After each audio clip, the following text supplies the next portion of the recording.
നടൻ ശ്രീനിവാസൻ ഓർമ്മയാകുമ്പോൾ അദ്ദേഹത്തെക്കുറിച്ച് പറയേണ്ട ഏറ്റവും പ്രധാനപ്പെട്ട ഒരു കാര്യം തികച്ചും പച്ചയായ ഒരു മനുഷ്യൻ എന്ന് തന്നെയാണ്. ഒരു വലിപ്പ ചെറുപ്പങ്ങളില്ലാതെ പല അവസരങ്ങളിലും സ്വന്തം കാര്യങ്ങളാകട്ടെ, തൻ്റെ ജീവിതത്തിൽ സംഭവിച്ച കാര്യങ്ങളാകട്ടെ, ഇതൊക്കെ തുറന്നു പറയാൻ ഒരിക്കലും മടി കാണിക്കാത്തൊരു വ്യക്തിയായിരുന്നു ശ്രീനിവാസൻ. തൻ്റെ കല്യാണ സമയത്ത് തനിക്ക് താലിമാല വാങ്ങാൻ പണം തന്നത് മമ്മൂട്ടിയാണ് എന്ന് ഒരു അഭിമുഖത്തിൽ അദ്ദേഹം തുറന്നു പറഞ്ഞിരുന്നു. അത്രമാത്രം നല്ല സൗഹൃദങ്ങളാണ് ശ്രീനിവാസനോട് എല്ലാവർക്കും ചലച്ചിത്ര മേഖലയിൽ ഉണ്ടായിരുന്നത്.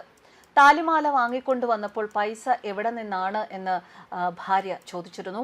അന്ന് മമ്മൂക്ക തന്നതാണ് എന്നാണ് തന്നോട് പറഞ്ഞത് എന്ന് ഭാര്യ വിമല പറയുന്നു. ഇക്കാര്യം സത്യമാണോ എന്ന് ഒരു അവസരത്തിൽ ശ്രീനിവാസനോട് അഭിമുഖത്തിൻ്റെ സമയത്ത് ചോദിക്കുമ്പോൾ അത് ഉള്ളതാണ് എന്ന് ശ്രീനിവാസൻ മറുപടിയും നൽകിയിരുന്നു.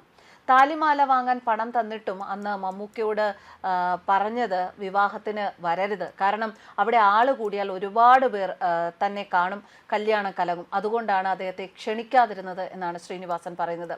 അത്രമാത്രം സ്വതസിദ്ധമായ ശൈലിയിൽ തൻ്റെ ജീവിതത്തിൽ ഉണ്ടാകുന്ന ഓരോ അനുഭവങ്ങളെയും വിശദീകരിച്ചിരുന്ന ഒരു വ്യക്തിയായിരുന്നു ശ്രീനിവാസൻ. മമ്മൂട്ടിയെ അന്ന് തന്നെ എല്ലാവർക്കും അറിയാമെന്നും എന്നാൽ ശ്രീനിവാസനെ അന്ന് ആളുകൾക്ക് അത്രയും അറിയില്ല, അതുകൊണ്ടാണ് കല്യാണത്തിന് താൻ വരണ്ടേ എന്ന് ശ്രീനിവാസനോട് മമ്മൂട്ടി ചോദിക്കുമ്പോൾ വേണ്ട, നിങ്ങൾ വരരുത് ദയവ് ചെയ്ത് എന്ന് താൻ പറഞ്ഞത് എന്നാണ് ശ്രീനിവാസൻ ഒരു അവസരത്തിൽ ഓർമ്മിപ്പിച്ചത്. കമ്മ്യൂണിസ്റ്റുകാരനായ സഹോദരനും ABVP-കാരനായ താനും തമ്മിലുള്ള തർക്കമാണ് സന്ദേശം എന്ന സിനിമയുടെ കഥയായി മാറിയത് എന്ന് ശ്രീനിവാസൻ ഒരു അഭിമുഖത്തിൽ പറഞ്ഞിരുന്നു. പിതാവും സഹോദരനും കമ്മ്യൂണിസ്റ്റുകാരായിരുന്നു. ചെറുപ്പത്തിൽ അദ്ദേഹവും ചെങ്കോടി പിടിച്ച് പാർട്ടി പരിപാടികളിൽ പങ്കെടുത്തിട്ടുണ്ട് എന്ന ഓർമ്മകളും അദ്ദേഹം പങ്കുവച്ചിട്ടുണ്ട്. അമ്മയുടെ കുടുംബം കോൺഗ്രസ്സുകാരായിരുന്നു. അവരുടെ സ്വാധീനത്തിൽ കോളേജ് വിദ്യാഭ്യാസ കാലത്ത് കുറച്ചുകാലം KSUവിൽ പ്രവർത്തിച്ചു. പക്ഷെ വ്യക്തമായ രാഷ്ട്രീയ കാഴ്ചപ്പാടില്ലായിരുന്നു എന്നും ഏത് സംഘടനയിലും പ്രവർത്തിക്കാൻ താൻ തയ്യാറായിരുന്നു എന്നും അദ്ദേഹം പറഞ്ഞിട്ടുണ്ട്. മലയാളി പ്രേക്ഷകരുടെ പ്രിയ താരമായിരുന്നു എക്കാലത്തും നടനും തിരക്കഥാകൃത്തുമായ ശ്രീനിവാസൻ. തിരക്കഥ കൊണ്ടും സംവിധാനം കൊണ്ടും അഭിനയം കൊണ്ടും മലയാളികളെ ചിരിപ്പിച്ച അതുല്യ പ്രതിഭ തന്നെയാണ് അദ്ദേഹം. കഴിഞ്ഞ കുറച്ചു നാളുകളായി ശാരീരിക ബുദ്ധിമുട്ടുകളെ തുടർന്ന് സിനിമയിൽ അത്ര സജീവമല്ലായിരുന്നു അദ്ദേഹം. കോളേജ് വിദ്യാഭ്യാസത്തിന് ശേഷം സുഹൃത്തുക്കളുടെ സ്വാധീനത്താലാണ് താൻ ABVP-കാരനായി മാറിയത് എന്ന് ഒരവസരത്തിൽ ശ്രീനിവാസൻ തുറന്നു പറഞ്ഞിട്ടുണ്ട്. അക്കൂട്ടത്തിൽ അദ്ദേഹം പങ്കുവച്ചൊരു അനുഭവം ഇങ്ങനെയാണ്. തൻ്റെ ഗ്രാമത്തിൽ ആദ്യമായി രാഖി കെട്ടിയത് താനാണ്. കമ്മ്യൂണിസ്റ്റുകാരൻ്റെ മകൻ രാഖി കെട്ടിയത് നാട്ടുകാരെ ഞെട്ടിച്ചു. ഒരു സുഹൃത്ത് രാഖി പൊട്ടിക്കാൻ ശ്രമിച്ചപ്പോൾ അങ്ങനെ ചെയ്താൽ കൊന്നുകളയുമെന്ന് താൻ മുന്നറിയിപ്പ് നൽകിയെന്നും ശ്രീനിവാസൻ പങ്കുവച്ചിട്ടുണ്ട്. അതുപോലെ തന്നെ സഖാവിനെ പിണറായി വിജയനെ ആദ്യമായി കണ്ടപ്പോൾ അദ്ദേഹം അച്ഛനുമായുള്ള ബന്ധത്തെക്കുറിച്ച് പറഞ്ഞു. അത് തന്നെ വികാരാധീനനാക്കിയ സംഭവവും ശ്രീനിവാസൻ തുറന്നു പറഞ്ഞിട്ടുണ്ട്.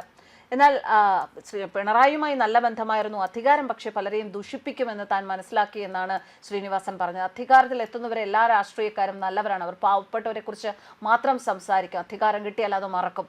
കൂടുതൽ വോട്ട് നേടിയ സർദാർ പട്ടേലിനെ മറികടന്നാണ് നെഹ്റു ഇന്ത്യയുടെ പ്രധാനമന്ത്രിയായത്. അന്ന് തുടങ്ങിയതാണ് രാഷ്ട്രീയത്തിലെ ചതിയുടെ കഥ എന്നും അദ്ദേഹം പറഞ്ഞിട്ടുണ്ട്.